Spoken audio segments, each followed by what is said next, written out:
Seigneur, partout vous êtes, où vous nous suivez sur cette chaîne, nous vous saluons tous au nom de Jésus-Christ. Nous sommes des réformateurs. Le nom c'est Mohire Samuel.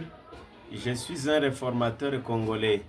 Nous venons encore dans notre programme de continuer notre leçon que nous avions commencé. Une leçon intitulée L'Église de Dieu sur la terre.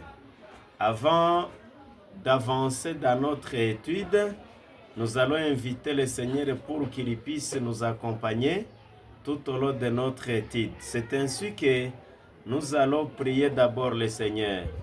Éternel notre Dieu, Dieu miséricordieux, là à la colère, nous venons encore devant ta face pour te dire merci. Tu nous as protégés, nous voici maintenant en vie, que ton nom soit grandement loué. Pardonne-nous nos péchés. Et comme nous voulons sonder toujours ta parole, nous invitons l'Esprit Saint qui a inspiré les écrivains de saintes lettres afin que ce dernier puisse nous conduire. Et comme nous voulons avoir la vie éternelle, que nous tous et les auditeurs, nous puissions hériter la vie éternelle. Merci d'être avec nous. Nous implorons ta présence du début jusqu'à la fin. Au nom de Jésus-Christ, Amen. Nous vous saluons encore tous, partout où vous êtes sur les différents coins du monde. Que Dieu vous bénisse. Nous avions fini avec la présentation. Maintenant, nous voulons enchaîner avec la parole de Dieu. La fois passée, nous avions abordé un sous-titre intitulé L'Église d'Éphèse. Et aujourd'hui, maintenant, nous voulons étudier la deuxième période qui avait suivi cette période qu'on a qualifiée comme Éphèse. Et la deuxième période, nous allons la trouver dans le livre d'Apocalypse, chapitre 1 au 8e verset, ou soit la deuxième église. Ce ne sont pas les églises différentes, mais ce sont les différentes périodes au cours desquelles l'église de Dieu est allée selon l'histoire. La première période, c'était l'église d'Éphèse, ou soit la période d'Éphèse, caractérisée par l'existence de l'église apostolique. Et cette période commence effectivement depuis l'an 27 de notre ère et ça va jusqu'à l'an 100 après Jésus-Christ. La deuxième période de l'église chrétienne, ça s'appelle Smyrne. Cette période, nous la trouvons dans le livre d'Apocalypse chapitre 2 au 8e verset. Le livre d'Apocalypse chapitre 2 au 8e verset, la parole de Dieu nous dit ceci. Écrit à l'ange de l'église de Smyrne. Voici ce que dit le premier et le dernier, celui qui était mort et qui est revenu à la vie. Je connais ta tribulation et ta pauvreté, bien que tu sois riche, et les calomnies de la part de ceux qui se disent juifs et ne le sont pas, mais qui sont une synagogue de Satan. Ne crains pas ce que tu vas souffrir. Voici le diable jettera quelques-uns de vous en prison, afin que vous soyez éprouvés, et vous aurez une tribulation de 10 jours. Sois fidèle jusqu'à la mort, et je te donnerai la couronne de la vie. Que celui qui a des oreilles entende ce que l'Esprit dit aux églises. Celui qui vaincra n'aura pas à souffrir la seconde mort. Ça, c'est un verset qui nous parle de la deuxième période de l'église chrétienne, parce que la première période qu'on a qualifiée comme période d'Éphèse, cette période a été caractérisée par les travaux des apôtres et les réalisations des apôtres furent appelées les actes des apôtres. Alors, cette deuxième période est allée de cas jusqu'en cas. Dans les livres qu'on appelle Découvrons les secrets de Daniel et d'Apocalypse, parce que nous les réformateurs, nos explications doivent concorder avec ce qu'il est écrit. Ce ne sont pas des explications que nous devons tirer dans nos propres bouches, mais ce sont les explications qui doivent concorder avec la parole de Dieu. Dans ce livre, à la page 73, en expliquant ces versets, on nous dit ceci. On nous dit ceci. La période que représente l'église de Smyrne va descendre jusqu'en 313 après Jésus-Christ. Donc la période de Smyrne, ou soit cette deuxième église de Smyrne, commence en l'an 100, la fête de l'église, la fête de la période de l'église apostolique, marque le début de la période de Smyrne caractérisée par les enfants des apôtres.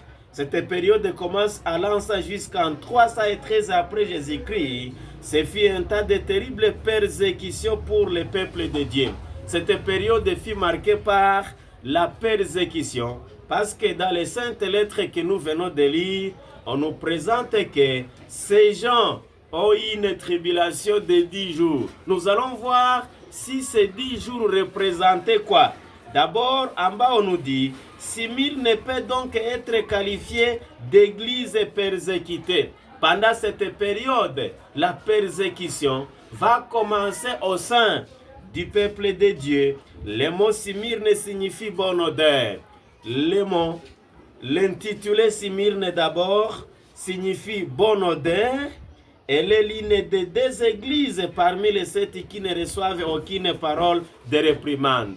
De toutes ces églises, Smyrne fait partie des églises qui n'ont pas reçu la réprimande de la part du Seigneur. Et en continuant, aucune réprimande, aucune correction de la part de Jésus. Heureux qu'il était de la fidélité de son peuple durant cet temps d'épreuve. Alors, dans la Bible, on nous a parlé de la tribulation de 10 jours. Cette église a connu une tribulation de 10 jours. Cette tribulation a commencé quand? Et a commencé par qui était l'initiateur de cette tribulation? Ce n'est pas une tribulation de 10 jours. Ce n'est pas la volonté de Dieu que son peuple souffre. Mais il est grandement honoré car celui-ci reste fidèle au milieu des épreuves. Jésus avertit les membres de l'église de Smyrne qu'ils seraient jetés en prison, a même mis à mort. Toutefois, il leur promit la couronne de la vie éternelle s'ils lui demeuraient fidèles. Une période de tribulation serait particulièrement sévère et durerait 10 jours. Cette période devait durer 10 jours ou 10 ans. Quand on parle de 10 jours, prophétiquement, dans la prophétie, on fait allusion à 10 ans, selon la règle d'interprétation prophétique d'un jour pour une année. Voir le livre des Nombres, chapitre 14 au 34e verset, et Ézéchiel, chapitre 4 au 6e verset. Cette période de 10 années de terribles persécutions sévit de 303 jusqu'en 313 de notre ère, par un édit connu sous le nom d'édit de persécution. Cette persécution va entrer au sein de l'Église, parce que cette période correspond avec la persécution de l'Église, correspond avec la persécution des peuples de Dieu. Mais cette persécution va commencer de 303 jusqu'en 313 de notre ère par un monsieur qu'on appelait Dioclétien et son assistant qu'on appelait Galère. Déclenchèrent, c'était déclenchèrent une persécution qui allait durer 12 ans durant laquelle beaucoup de chrétiens furent jetés en prison et perdirent la vie. En bref, cette église, pour la comprendre bien, correspond avec le deuxième son d'Apocalypse. Ça correspond aussi avec la troisième trompette. Ceci, nous allons le constater dans le livre d'Apocalypse. Cette église correspond avec le deuxième son. Ceci, nous le trouvons dans le livre d'Apocalypse, chapitre 6 au 3e verset. Nous allons constater ce son, si ce son correspondait à quoi? Apocalypse chapitre 6 au 3e verset, qu'est-ce qu'on va nous dire? Quand il ouvrit le second son, j'attendis le second être vivant qui disait, viens. Et il sortit un autre cheval roux, celui qui le montait reçut le pouvoir d'enlever la paix de la terre, afin que d'enlever la paix de la terre, afin que les hommes s'égorgeassent les uns les autres, et une grande épée lui fit donner. Donc vous comprenez que cette deuxième église a été caractérisée par le cheval roux, alors que la première église a été caractérisée par le cheval blanc, qui signifie la pureté de cette église. Mais pendant cette période, l'église va connaître une persécution symbolisée au cheval roux. Nous allons tirer aussi les explications de ce cheval roux dans ce livre qu'on appelle Découvrons les secrets de Daniel et d'Apocalypse. Au chapitre 90 de ce livre, on va expliquer ce cheval. Ce cheval, à la page 90, on nous dit, le second son, c'était le cheval roux. Le cheval blanc de la conquête fut suivi par le cheval rouge, sang de la persécution. Donc cette période qui va connaître un cheval roux, ça signifiait le sang de la persécution. Oui, Christ est le prince de la paix. Dans le livre d'Ésaïe chapitre 9 au 6e verset, mais la prédication de l'évangile peut aussi enlever la paix de la terre. Ne croyez pas que je suis venu apporter la paix sur la terre. Je ne suis pas venu apporter la paix, mais l'épée. Vous comprenez qu'avec l'évangile qui était prêché par ces enfants des apôtres, les païens irritaient, et avec cette irritation, ceci produisait ce qu'on appelle la persécution, et cette persécution faisait couler le sang. Donc la deuxième période de l'Église a été caractérisée par la persécution, et cette persécution va aboutir à l'apostasie pour certains, et il y aura aussi la fermeté pour les autres. Cette apostasie, cette persécution, nous la trouvons dans les livres encore de tragédies des siècles, au chapitre 2, à la 40e page, on nous dit ceci. L'histoire de la primitive église témoigne de l'accomplissement des paroles du Seigneur et montre les puissances de la terre et de l'enfer ligué contre Jésus-Christ. Dans la personne de ces saints, le paganisme prévoyait que si l'évangile triomphait, ces temples et ces autels seraient renversés. Au début, après la mort des premiers apôtres, ces enfants continuaient dans les messages, dans l'évangile, donnaient aussi une foi seulement. Mais ces gens qui étaient là, en tant que païens, ils irritaient de voir le renversement de leur trône de ténèbres, de leurs auteurs. Et là on dit, ces derniers se disposaient à détruire le christianisme. Ils vont maintenant se décider à détruire le christianisme. Comment est-ce qu'ils vont procéder? Le fait de la persécution s'allumèrent. Les chrétiens dépouillés de leurs biens et chassés de leurs demeures sous terre, un grand combat au milieu de souffrances. Ils furent appelés à endurer les moqueries et les fouets, les chaînes et la prison. Une multitude d'entre eux scellèrent leur témoignage de leur sang. Nobles et esclaves, riches et pauvres, savants et ignorants, firent égorger sa miséricorde. Vous pouvez vous demander, est-ce que ces gens qui égorgeaient ces chrétiens, est-ce que ces chrétiens avaient leurs dettes? Non, ils n'avaient pas leurs dettes, mais ces gens ne voulaient pas que la vérité soit proclamée.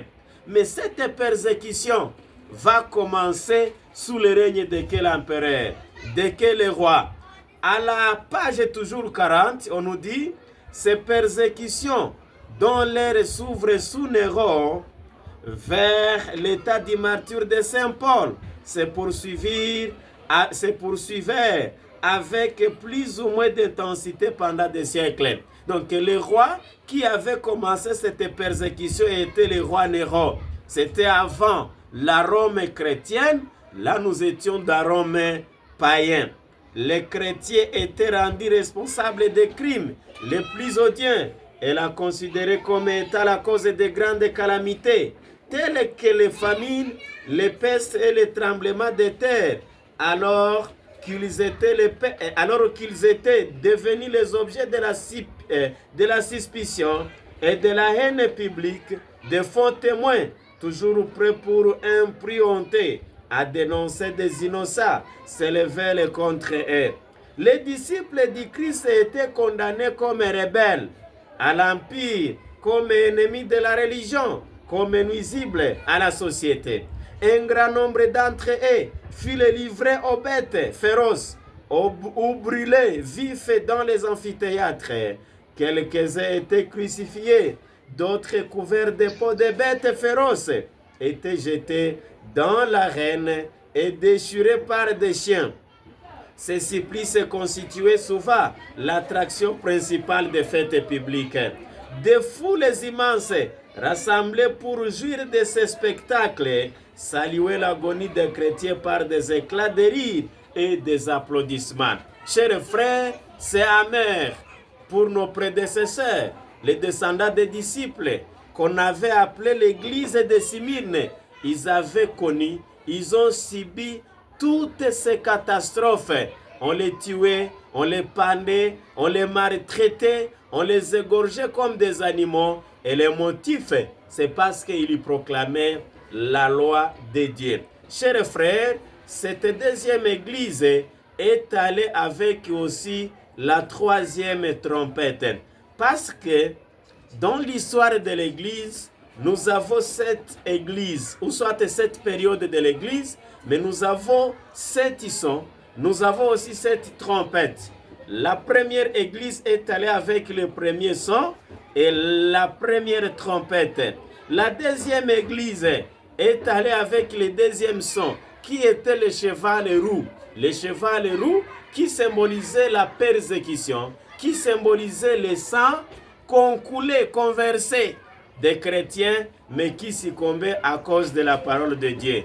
Et voyons maintenant la troisième trompette qui est allée avec la deuxième trompette qui est allée avec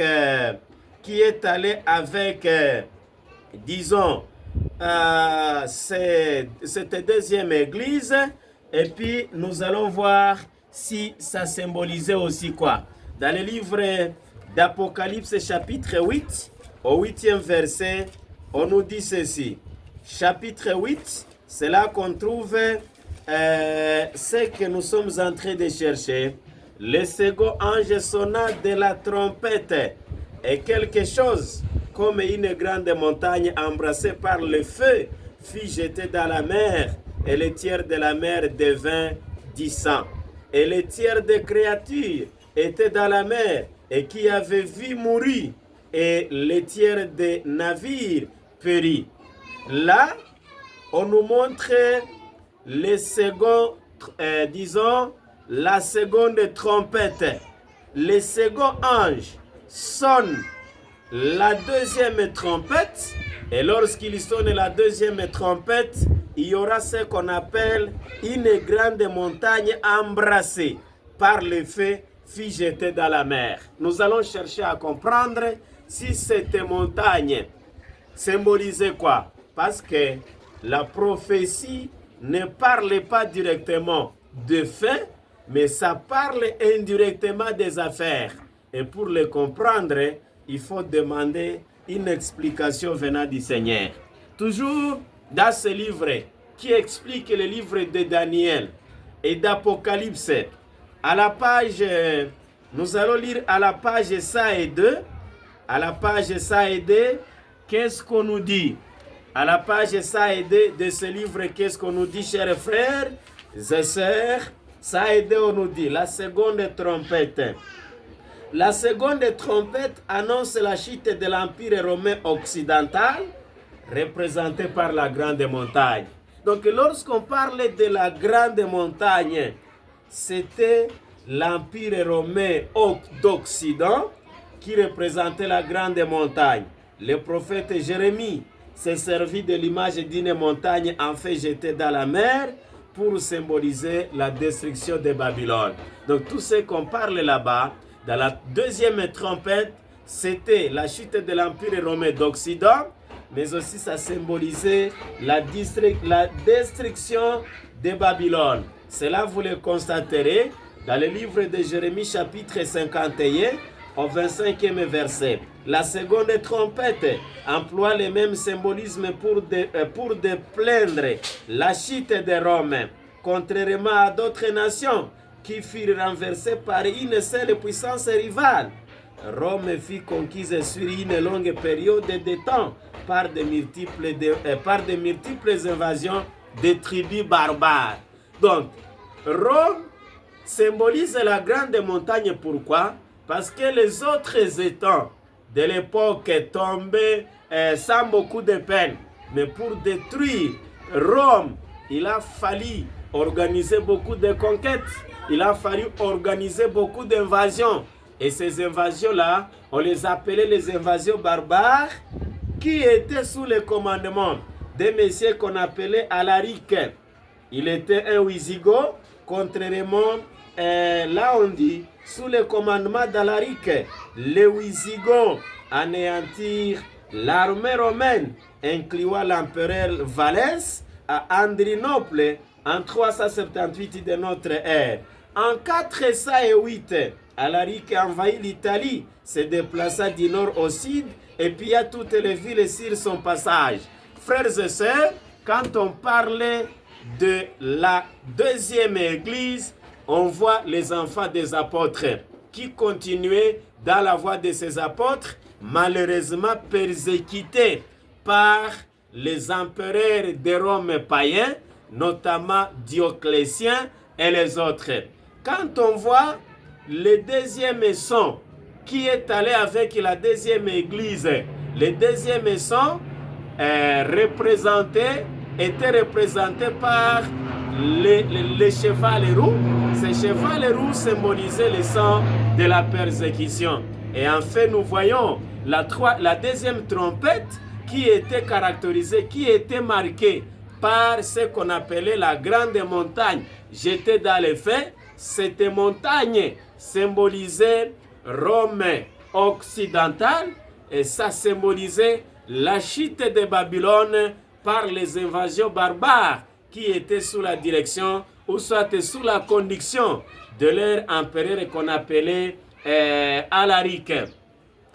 Pour terminer, cette église qui a connu de la persécution, vous allez constater que c'était une prophétie qui s'accomplissait, prophétisée par Jésus dans le livre de Matthieu chapitre 24, au 9e verset. Cette prophétie était prophétisée par Jésus dans le livre de Matthieu chapitre 24, au 9e verset, et nous allons citer par Hébreux chapitre 11. 24 au 9e verset, on dit: alors on vous livrera au tourment, et l'on vous fera mourir, et vous serez haïs de toutes les nations à cause de mon nom. Ça, c'est une prophétie. Ça, ce sont les mots que Dieu parlait à ses disciples pendant qu'il était encore sur cette terre. Mais ces prophéties devaient s'accomplir dans les jours qui suivraient les jours que Jésus avait vécu sur cette terre. Alors cet accomplissement,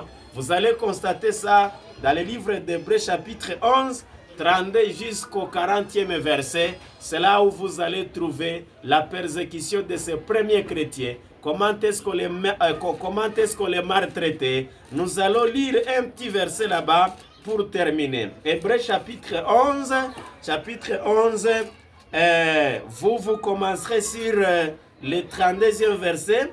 Moi, je vais aller je vais lire au 35e verset. On dit ceci: des femmes recouvrèrent leur mort par la résurrection, d'autres furent livrées au tourment et n'acceptèrent point de délivrance afin d'obtenir une meilleure résurrection.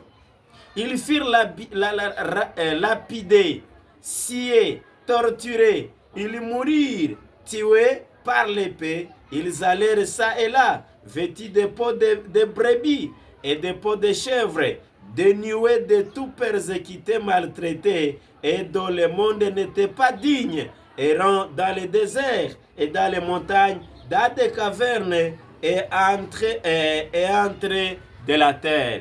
Chers frères, ça c'était la persécution de ces successeurs des apôtres. Et les Écritures nous disent que dans les jours à venir, vers la fin du monde, cette persécution va encore revenir, va renaître pour les gens qui vont continuer à sauvegarder la parole de Dieu. Que Dieu nous aide, qu'il nous bénisse. Nous verrons aussi les autres églises qui ont suivi ces deux précédentes que nous venons de voir.